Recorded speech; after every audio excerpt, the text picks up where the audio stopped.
Yeah, it's definitely we've talked about this many times, Mark. This is a team that has a wide variety of finishes that based on where they I think, and a lot of people are going to let their guard down on this Nebraska game, I think, but I think it's still going to be a little bit of a it's going to be a tougher game than people probably realize, even specifically after this game. But still, we'll get to that when we do. But yeah, I think that'll be could be a jumping board to a pretty successful season, and then with how they performed against Northwestern, I think they'll be at least nationally if Oklahoma were to lose this game, or even if they struggle in a one possession win, then I think the narrative nationally might be how good this team really is. Did all the jokes and the tongue-in-cheek comments that the two of us have made the entire offseason about Nebraska, did they not come to fruition in that game? They absolutely did, and I don't know, Mark. This just it.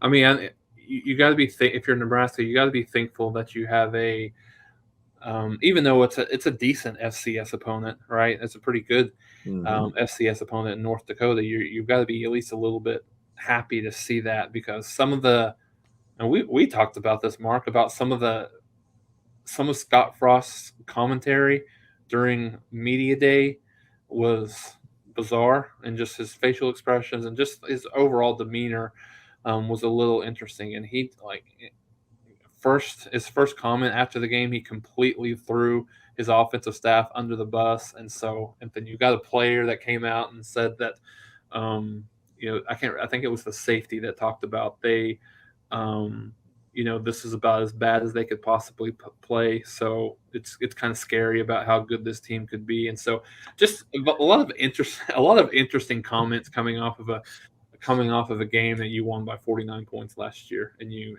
lose it in the way that they lost it. So yeah, but I mean, being in with that game being in Lincoln, the kids and the crowd and everything will be super, obviously hyped for Oklahoma coming into town. So we'll see how that goes. October 1st will be an interesting day in Lincoln, because I think October 1st is when the buyout for Frost goes down significantly. So we'll see how that goes.